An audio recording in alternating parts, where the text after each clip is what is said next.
I don't believe this. Came in off the tree and just look at this. Well, that is unbelievable. I haven't seen that in such a long time.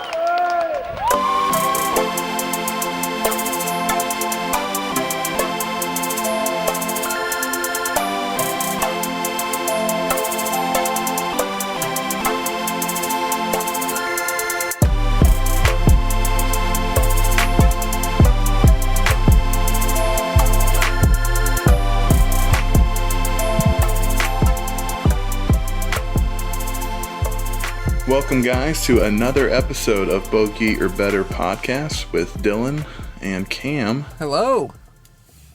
Hope y'all are doing all right today. We actually just got done with a round. A little pre-recording 18. Yeah. We'll get into that, but want to start off. So, I'm a heavy guy. Cam, guess how much I weighed 2 weeks ago? 300. 356. Ooh. Yeah. 356, boys. Ooh. Big hitter. Yeah, thick. That, the back injury caused me to gain about 50 pounds because I was just on my butt for 5 months. And then got married and got, another 20 pounds of marriage weight. So about 70 pounds I gained in about a year. So that was not great. But I am now down to 335. Oh, good. I've lost Nice. over 20 pounds. And let me tell you, it has helped tremendously with my golf swing. Don't feel tight at the end of a round or anything like that. And, for the guys out there, bigger guys who love to golf, guys, few pounds helps a lot. So if you want to hit the ball a little further and maybe just feel a little better after 18, little weight loss doesn't hurt anybody. And I think it's good. It just makes you feel better when you're swinging. It just makes you feel a little more confident in your backswing and your rotation. And you're not out of breath when you're walking up to the ball. And it's good. So I'm continuing studying, going down. So trying to get back down to what I was before the back injury, about 280. And then who knows from there. But yeah, it's going good. So It's definitely helped a little bit of you weight a lot. loss never hurts anybody. Yeah. Your rounds have gotten, each time keeps getting better just from doing simple things like that. And I've seen just your rotations a lot better. So, yeah, just a little bit of weight off. And I need to do the same thing.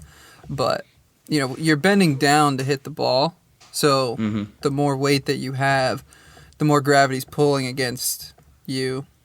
And then that affects your back, your hamstrings, your glutes, all things that you need to be nice and loose and strong for a golf swing. So the more pressure... Good. The more pressure that you put on those, just by standing over the ball, the more tired you get. So, I know when I first was playing with you, we didn't really play 18 holes. We really just did 9. Yeah. And that's the thing, you might feel good the first 8, 9 holes, but you're going to get tired. And that's when the game just goes right down the toilet. Once you start feeling tired, you're not doing your pre-shot routine, you're just kind of walking up, hitting it. You're not really thinking about what you're doing. Exactly. So, yeah, some weight loss really helps, guys. So, for you bigger golfers out there, I feel you. I feel the pain. Shave a couple lbs. Yeah, just wanted to share that with y'all. And we have a new purchase alert.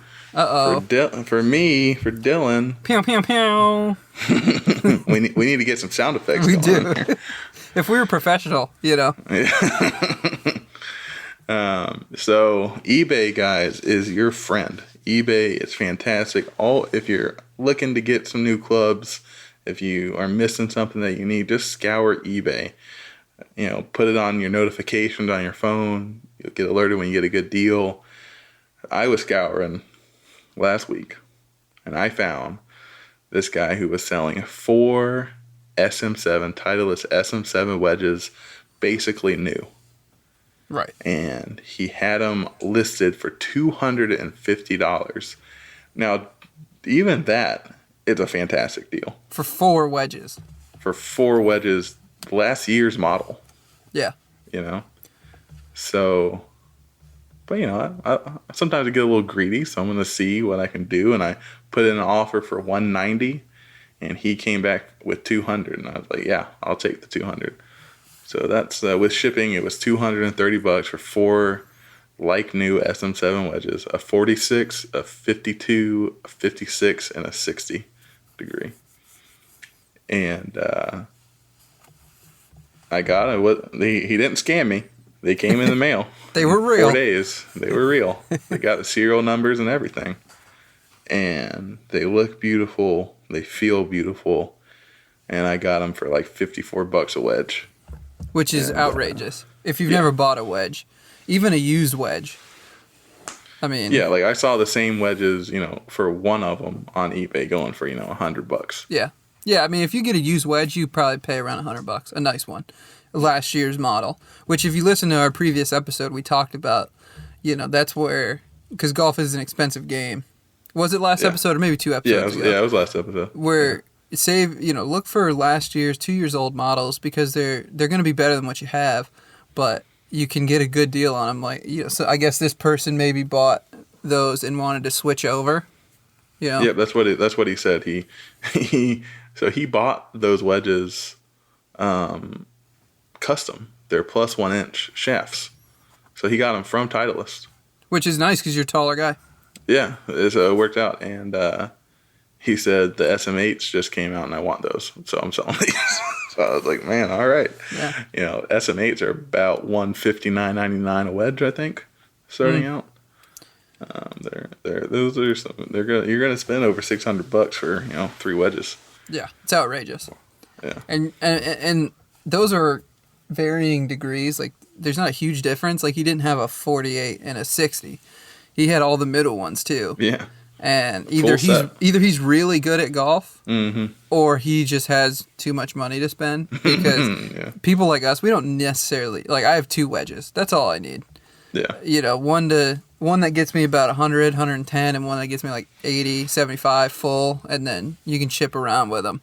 But this dude has a 40. What was it? It's a 46. Is it 46? Yeah, 46. I've never seen a wedge. I mean, I've seen them, never hit a wedge like that. But they both are. All 4 of them look really good. Yeah, I mean it looked like he may have played 10 rounds with them. Yeah. I mean, even used clubs, it doesn't really. They clean up and they look like new. They don't play worse due to being used. Yeah. Yeah. And I took him out to the range yesterday to hit him for the first time. I was a little worried about the 46 degree. I didn't know how that was going to feel. But I really liked it. I mean, I think I can keep it actually a lot straighter and a lot more consistent than just a regular, you know, my cavity back pitching wedge. Yeah. So I'm gonna take my pitching wedge, the Cobra S9 pitching wedge, out of the bag and just play that 46 degree. Yeah, because you can do a lot more with that 46 degree than you would with the pitching wedge. Yeah, absolutely. Just the way that it's built. So, thank you, eBay, again, for a wonderful deal. If they want to sponsor us, you know. Yeah. give us some more used stuff. But, no, that was an awesome deal. And if you look for used clubs, a lot of times I like looking at used putters, because they don't really take too much damage. But that kind of puts us where, in our next segment, because I had some putting tips I wanted to share with everybody. And Dylan's a very good putter, so he doesn't really have to listen to this. But I am not. I don't know about that. You're a pretty good putter. You're pretty consistent from. My putter has been hot the past few rounds. But from like 5 feet in, you're pretty consistent. Yeah. That's more of where you starts getting frustrating when you're about 4 feet in, and half the time you make it, half the time you don't. When you should be 9 times out of 10 making those. It's not 100% make percentage. If you look at professional percentage, it drops to like 75% once you hit 5 feet. So it's not. Don't get too hard on yourself. But there's some ways that we can make that probability go a little higher. So when you read about putting, there's 3 ways to miss a putt. There's left of the hole, there's short, and there's right. Now, a lot of people are going to say, well, what about long? But long isn't a way to miss a putt. Because if it's long, you still missed it left or right. Short, if you had hit the right line, long would have went in the hole. So long's not a miss. It was just left, short, or right. So within 4 or 5 feet, there's not a ton of break. How can we make more confident putts and take out those variables?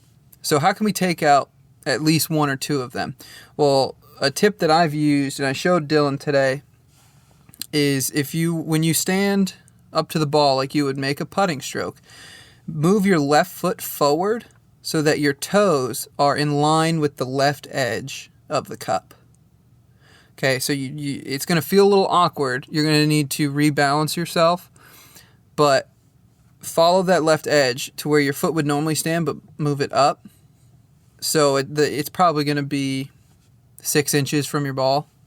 But then what that does is that shows you where that left edge is, and it pulls that cup like right on your sight line so you can see it. So now you've taken the left miss out, because if you're going to hit it left, you're going to hit your shoe. So you're going to hit straight through that just above your toes would be center, right? And since you're more confident that left, you're not going to miss left, you can hit it a little harder. So then we've taken short out. So with this one tip, you've taken 2 variables away from a missed putt. And Dylan was there today. I didn't use this tip, and I missed a 4-footer for birdie. Mm-hmm. Because I got nervous over the ball, closed the putter face, and totally pulled it. If I had done that tip right there, that would not have happened, because I would have seen the cup within 6 inches of my eyes instead of, out of my sight line. Once you get about 4 feet and you look down at your ball, you don't see the cup anymore. So it's still close, but you don't see it. So it really doesn't matter how close it is at that point. It could be 20 feet away. You still can't see the cup. So you have to just assume, you have to just really trust your line. But sometimes, our bodies take over. You go back and you get nervous, so you close the club face, you open it up because you're worried about the line. So that's a little tip that I've been using. My dad uses it. Even on long putts, my dad uses it. And he's been really liking it because it keeps him on line a little better, and he can focus more on the speed of the putt than of the line. Because, on longer putts, line and speed have to match perfectly. So if he can take the line variable out of it by doing this tip, he can more focus on speed. And another tip too is the speed of putts. I saw this. We'll post it on the Instagram either today or tomorrow, once this episode comes out, about speed of putts and how that affects the make probability or not. A lot of times when you're 3 feet in, they hear just put it in the center and hit it firm, right? And ideally, that's what you would want to do. But sometimes it's difficult to hit directly center of the cup. Not all of us are Dylan, so how important is the speed of your putt? So I'll post this later today so you can visually see it, but I'll just go over it with you. They use a ramp, and they measure putts at a hole. So they'll put it left edge, and then the speed of the ball would be 6 inches past the hole, and it'll hit the edge and fall in. But they would move the ball up, and it would roll a foot past, and it would hit the edge and lip out. Then they did the same thing. They moved it inside edge, and 1 foot past the hole would go in, but 2 feet past the hole would lip out. And then they went left of center. 2 feet would go in, but 3 feet would lip out. So speed control is really important, because the faster you hit the putt, the less effective hole size there is. And so what does effective hole size mean? So the faster you hit your putt, the more in the center of the cup you have to be. So basically, like if you were going to hit a putt and there was no hole, however far past that hole it rolls, you want it to be about 6 inches to 1 foot. Because after that, your effective hole size basically becomes center of the cup or just right of center. And if you're like me, and Dylan knows this too, how many lip outs a game do we have where we just burn the edge? It happens all the time. Maddening. It is. I had one today where I had it right on the edge and it was just too fast. So it took the edge and threw it down the downhill green. So if I had hit that instead of 2 feet past the hole, but 1 foot past the hole, that would have went in. So a lot of times we worry too much about the line of the putt, when if we focus more on the speed, the line doesn't have to be as perfect. Now, if you're confident in your line, then you want to make sure you hit it with the proper speed. But if you're unsure of the line, the last thing you want to do is hit it firm, because that then shrinks the effective hole size. So if you're going to go on the putting green and have a hole set up, what I would do to work on distance is use a tee to represent the hole, and then put a tee 6 inches, and then put another tee 1 foot past. So practice that distance control putting. Get used to putting it 6 inches past. Sometimes you're going to hit the whole tee directly, which is great. You hit it directly in the center. But sometimes it's going to be right or left of that center.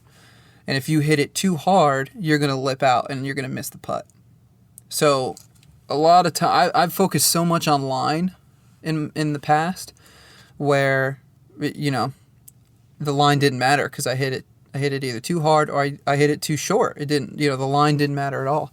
So speed control is going to save you guys on a lot of your putts. So take some of those tips. I'm going to keep using them. I sunk a couple more putts today than I normally do by using some of those tips.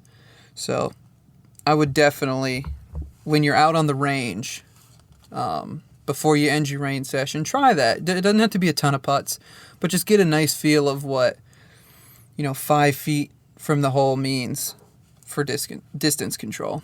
But I know moving on after that, I know Dylan wanted to talk about some of his range sessions that he had. Yeah. So also I really like that putting tip. I'll probably never use it. Yeah, it's awkward. But my putting tip is, I forget what the method is called, but I try to find the peak of the break in the putt, like where it's gonna start breaking, and then you find a point in the green that you aim for, like a foot ahead of you, and that's where you putt through. That's pretty much all I do. It's pretty simple. No, that's a great putt, but I think more for beginners, that's tough to see. Yeah. Well, you gotta figure out how to read a green. Yeah. Yeah, you've got to really be able to see. Yeah, and that just comes from putting. Yeah. So if reading the greens is tough for you, try some of those, because it'll help you out more than trying to overread. Because sometimes overreading the greens you'll think you've got the line perfectly and hit it firm, and you read them wrong.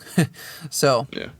Putting is hard. It's, for some reason, a 4 foot putt seems more difficult than, a driver off the tee box. And they both represent the same amount of stroke. It's still one stroke, but a 4 foot putt seems more difficult than something off the tee. So try out those tips, guys, and let us know on our Instagram or on our Twitter if any of those helped you guys.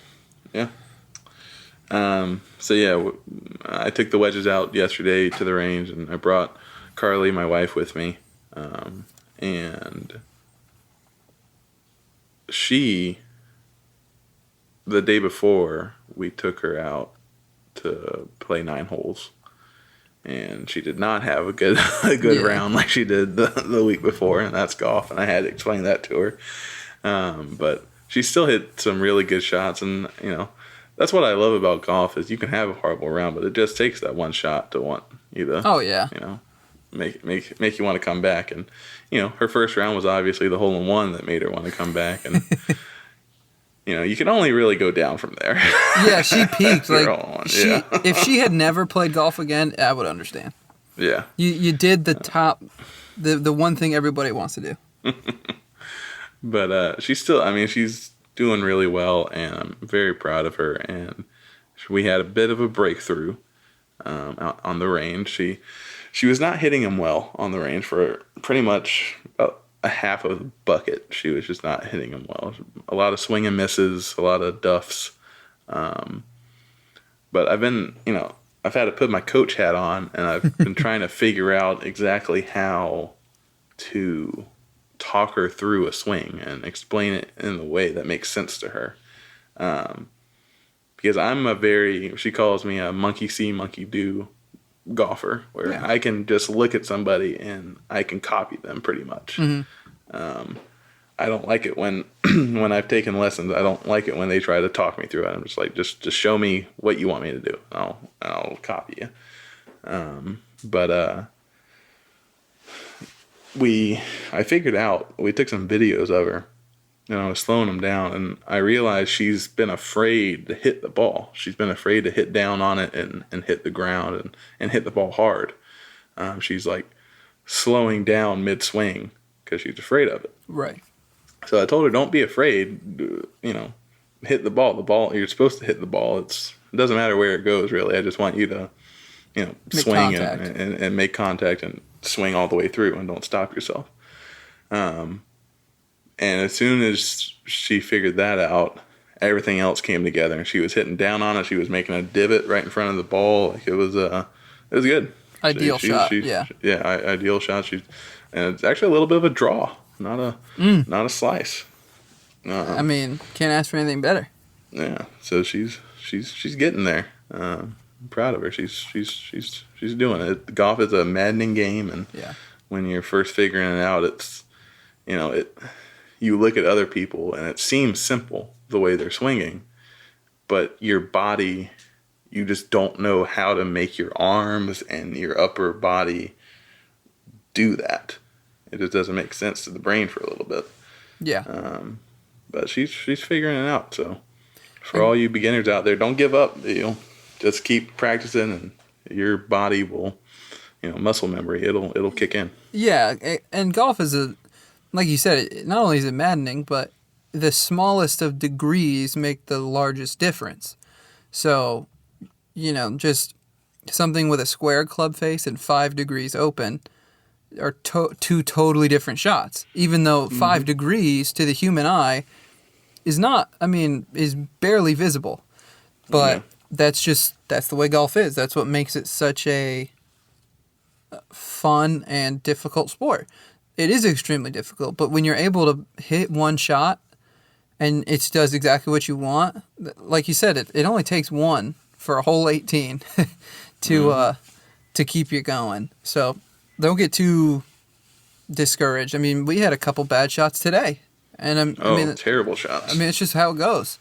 You get 2 in your head, and it's a fine line between being too in your head and overthinking, and just going up and swinging it, because you want to think about, all right, where do I want this ball to go?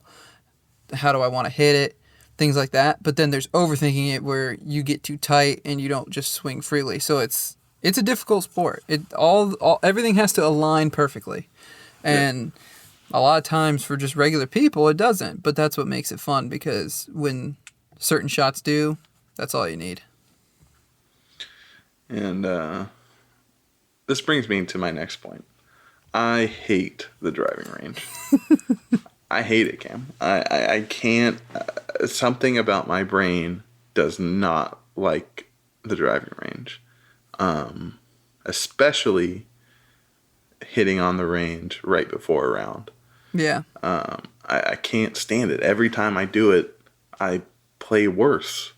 And I've just decided I'm never gonna hit on the range before before a game again, before a round. That's so interesting. I don't know I a don't know single what it is. person that is like that. I don't know what it is. I can't stand it. I think I get into my head, and one of the main things is what I'm thinking in my head is all of this is a waste. Like all these good shots that I'm hitting on the range, it's not doing anything for me. I could be hitting these good shots on the holes. Yeah. But I know, like people like y'all need to warm up and figure out what the ball's doing that day. I would just rather figure that out on the hole for some reason. I don't know why. Yeah, I think you have just watching you swing, you have a very compact and specific swing. And I think, like Carly said, you're very you see it and you repeat it. Yeah. That's not something, like, I can see something in an attempt to repeat it, but the way that I swing, I have very bad habits that are ingrained in my swing, and I think that's why I enjoy warming up on the range, because I'm consistently trying to put in new swing thoughts, new swing patterns, because of the poor swing mechanics that are ingrained in my swing. Now, if I went and got lessons and fitted for clubs, yeah, those would probably go away. But I'm not a millionaire yet, so that'll come eventually. But I think where that is different is because you had a lot more training when you were younger. So you built a swing, and you've been able to stick with it. Like, you've built a swing based on good mechanics. Yeah. And so I think when you do go on the range, like, you hit those good shots, and then you start getting in your head, and you get tired. Mm-hmm. I think where it's for me, and I don't hit, like, you hit your driver, you hit your woods. Like, I don't really hit my driver and woods too much on the range, because they're going to be what they're going to be. I focus more on my irons, because that's where the money's made. That's where I win and lose my shots. Yeah. And I'm working on getting a little more loft and a little more control on the ball. And so I can't do that on the course, because I only get 72 in a sense. I shot an 80 today, so I got 80 shots. But if I can have a bucket of 50 balls, like, and that's all iron shots. You think about all the putts we had and all the little chips we had. So you really only have, let's say, at least two putts a hole. That's 36 shots. So 80 minus 36 is 44. So it's 44 full swings. And, I mean, it's tough for me to work on things. So I think that's where our disconnect is. You can just play and be fine. But for me, I'm trying to work on this shallowing club. Like, I have a difficult time drawing the ball. And the only way that I'm going to work on that is by hitting it on the range first to remember that path, and then I can do it on the course. Right. Yeah. I mean, last week we walked straight up from the parking lot to the tee, and I shot 72. Yeah. Which is one over, because the course we play is 71. Right, which is one over, yeah. And I get there early today, hit range balls, and shoot at 83. It is impressive. So there's just something about it, and I'm done. Like, I don't mind going to the range on a day, and that's all I'm doing. Yeah, it's just going to the range and whatever. But going to the range and then going right to the course, it doesn't work for me. But yeah, other people are different. I would rather play an extra round that week and not even keep score and just play the course and see how I'm hitting shots. I would just rather do that. I get that. I'm not a huge, like, go to the range. Like you were saying how you'll do that. I'm not a huge go to the range for the day. I'd rather go early, hit range balls, and then play my round.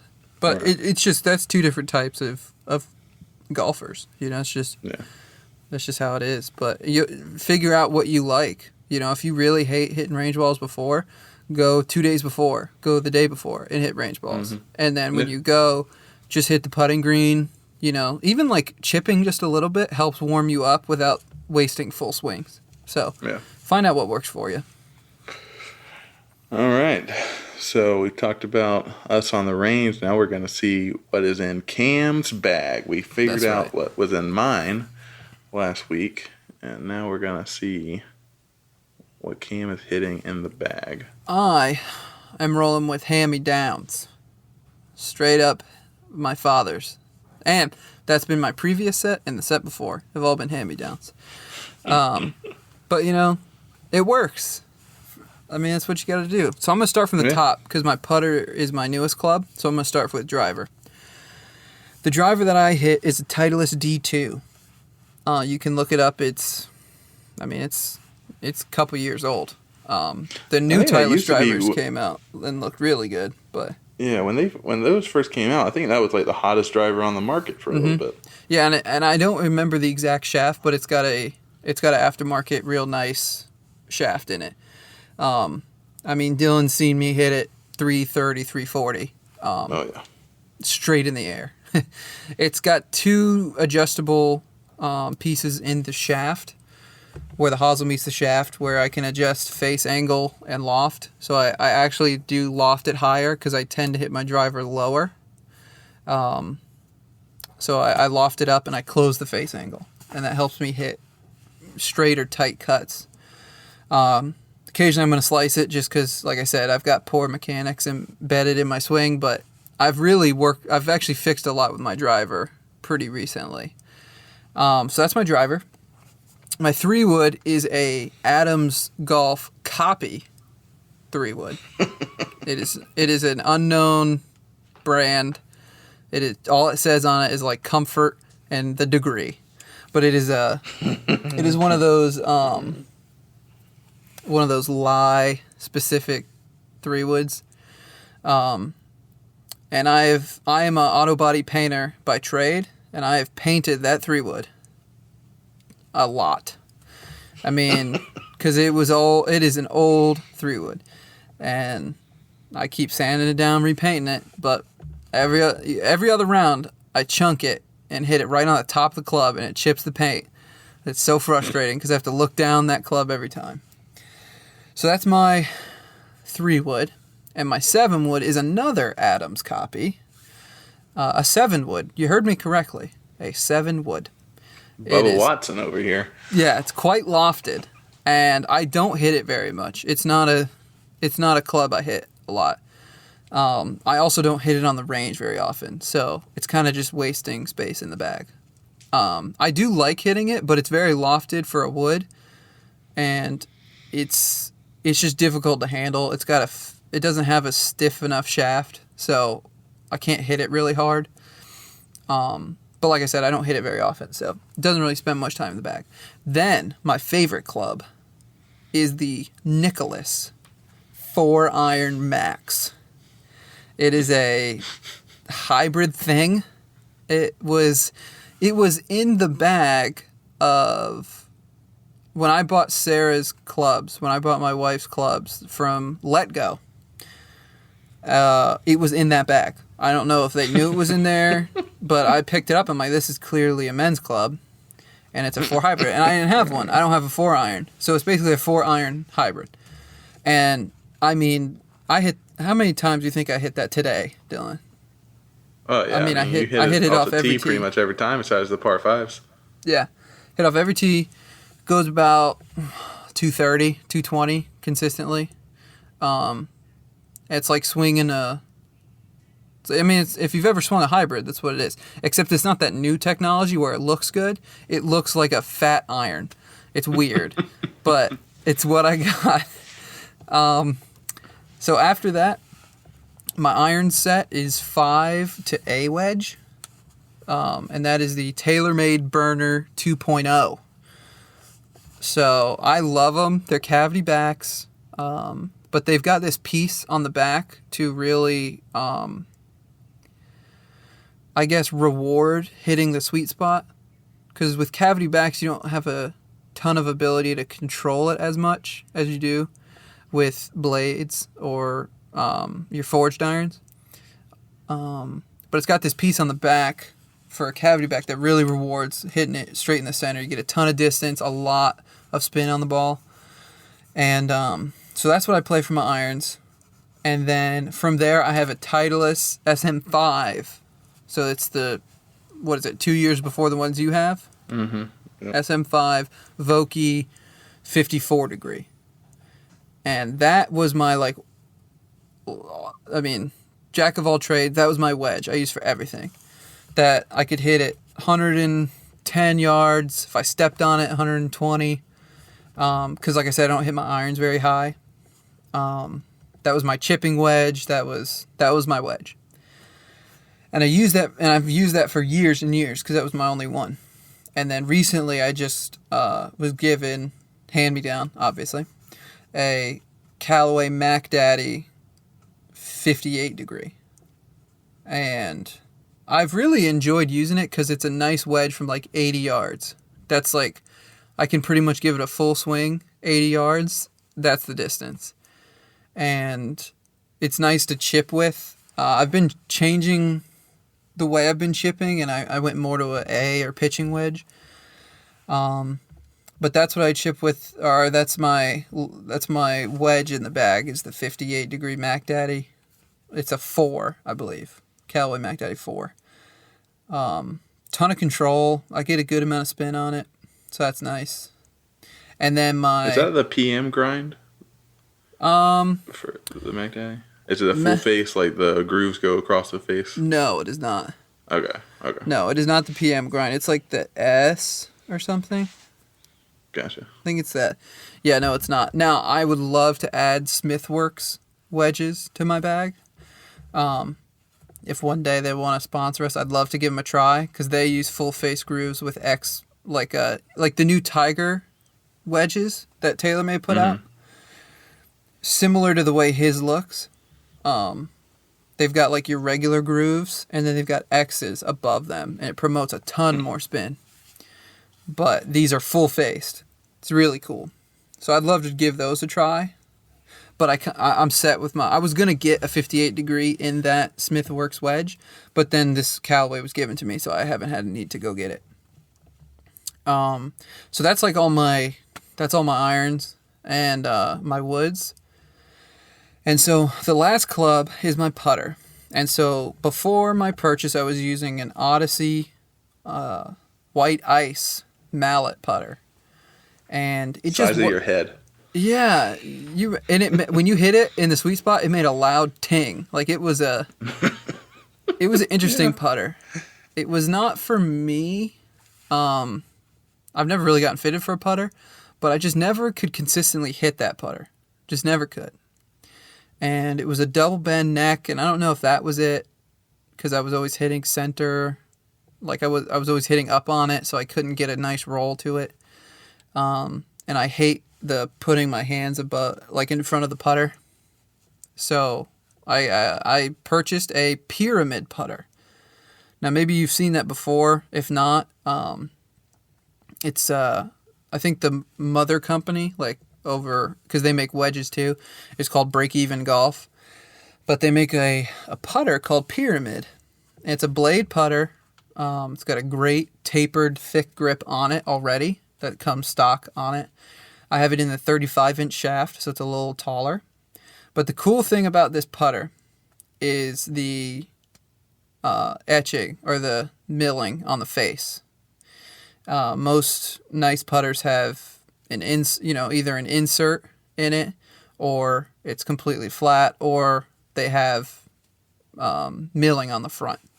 This one uses a pyramid setup, so on the middle it's straight like a normal putter, but then near the toe and heel it has diagonal, so it looks like a pyramid. But the reason that it does that is when you hit your putter on the toe or on the heel, the ball will go right or left respectively. Because you've hit off center, so it's going to push it right or it's going to pull it left. Well, this putter uses the same technology that happens on drivers when you hit off of center, and that's called gear effect. Because a driver's face isn't flat, it's curved. So if you were to hit a little off the toe it's going to cause the ball to spin inwards. Does that make sense? Like, because it's going to push it on the face, the ball's going to spin a little inwards. So with a putter, they use those cross etching. So if you hit it off the toe, instead of pushing it straight and out, it puts just a tad bit of right to left spin on it. So your putt, instead of leaving it outright, will curve back towards center. So they show you on like a 10-foot putt, hitting one straight in the middle, hitting one off the toe and one off the heel, and they all end up in the similar spot. Instead of dispersing out, the one hitting the center goes straight, the one hitting the toe goes a little right and then comes back to center, and then the one on the heel, similar, goes out left and comes back to center. So I've been using that putter and I've been really liking it. I've seen a lot of improvement in my putting. I tend to hit off the toe a lot, and it's definitely made my misses a lot smaller. Their promotion is it's going to save you like 7 to 8 strokes a game. I don't know if it's saved me that many, but it has saved me strokes. I don't know if 7 is right, but 2 or 3, for sure. And I've made more. So maybe more on the 4 side. It saves me about a round. But I mean, that makes a difference. Yeah.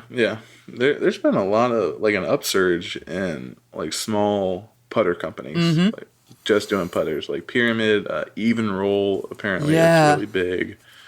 A couple more.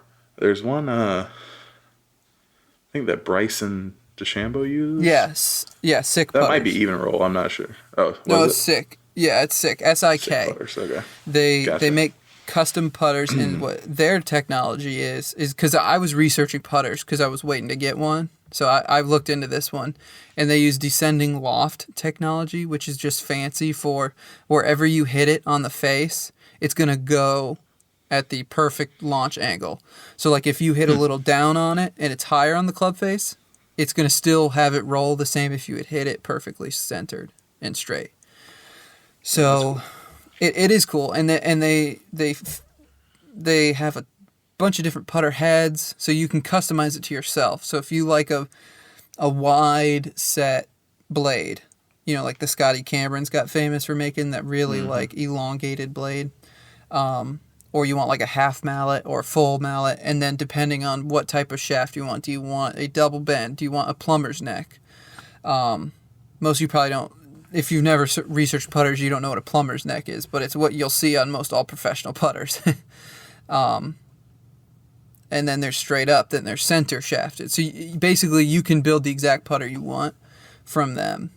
And they'll put the really nice putter shafts in them, the one Bryson uses, that really big black one. So you don't get too much like... if you go back and then swing through quick, you're going to actually get a lag in your putter head, and it's going to hit your putt way further than if you just slowed that putt down. Because I've done that before. I would like to change the shaft on the putter I have now because it is a little loose. Like it's not stiff enough. So like if I go too far back, I start getting lag on the putter, and it just fires it, and that's tough to control on long putts, Yeah. But I like it. Bag's been good to me. So let's move on. That's my bag. We are moving on to the Safeway Open. And I can tell you, I haven't watched a bit of it. I wish it mattered to me. I watched a little bit.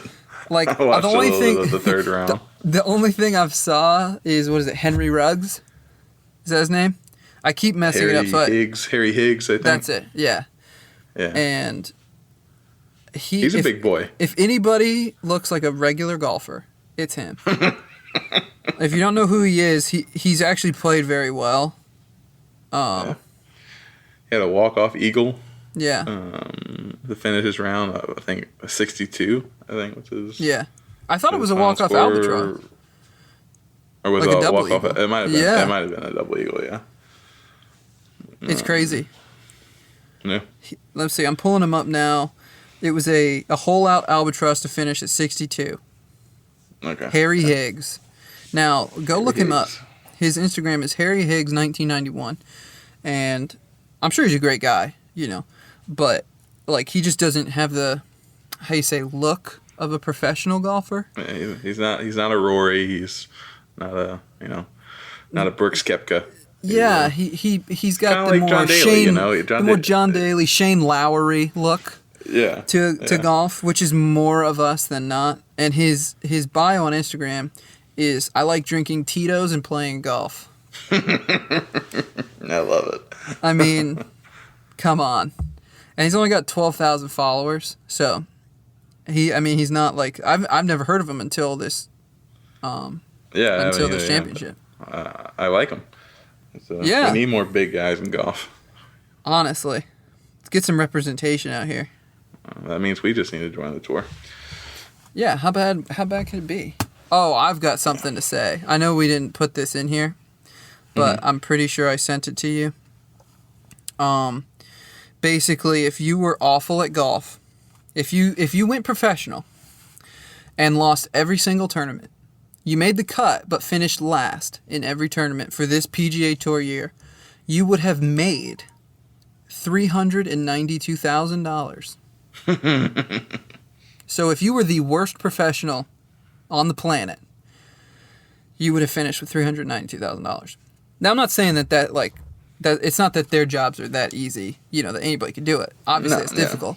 But if you can be a scratch golfer and somehow become professional, because those courses they play are so much more difficult than what we play. Oh, yeah. But, what usually the cut is what?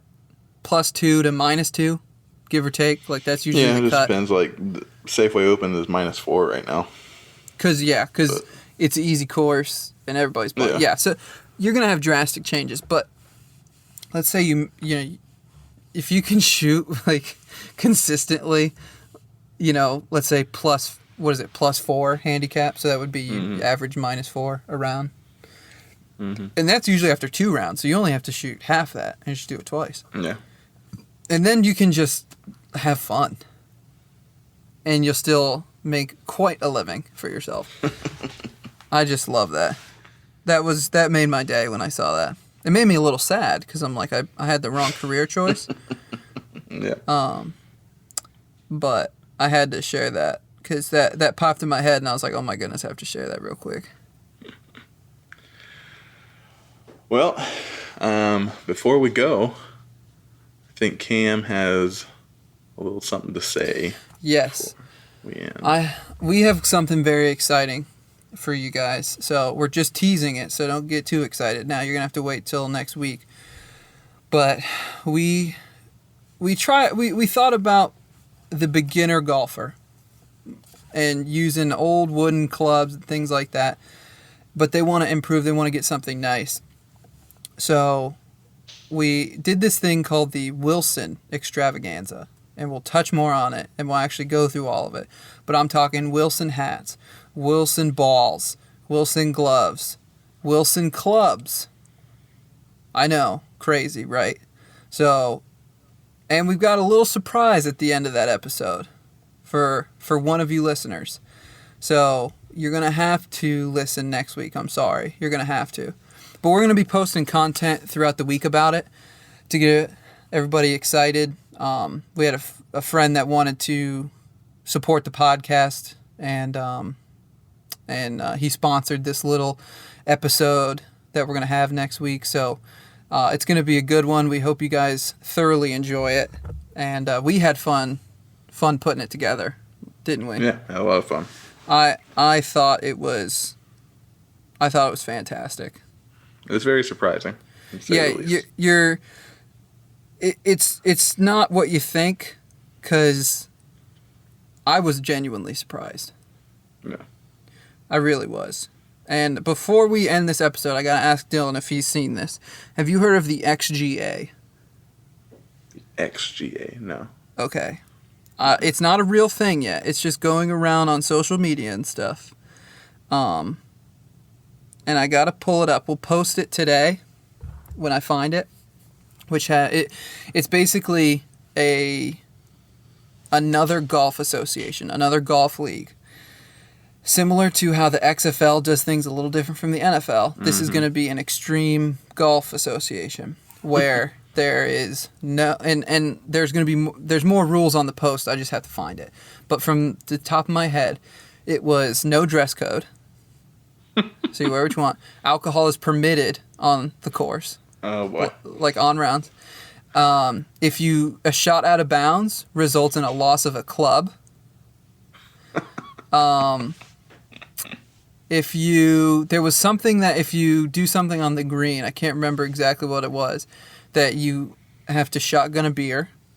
I think it's double bogey. If you double bogey, you have to finish the hole by shotgunning a beer. And John Daly is commissioner. Oh, boy. Of course. Of course. Now, that's just like been an idea. That's not like anything's actually happening. But I've been meaning to send that to you because I'm like, I would watch it. Oh, I'd watch it for sure. And you got to have like 10 handicap people out there. Yeah. You know, because no real professional is really going to do that. But like, you know, I'd love to just go out there and just bright everything. And just, you know, old school. Or just go in like t-shirt and basketball shorts because there's no dress code. Yeah. You know? I mean, how funny would that be? I'd watch it. Oh, I'd watch it 100%. Just like I'm going to watch the XFL. Oh, yeah, honestly. Dwayne Johnson. As soon as he got involved, I was in. I mean, I was in last year, but now I'm in, you know? I'm double in. But that's a different podcast for another time. Mm-hmm. But yeah, get excited, guys. Next week, we got a really fun episode, so stay tuned to that. All right, guys. Well, I guess we'll talk to y'all next week. See you guys.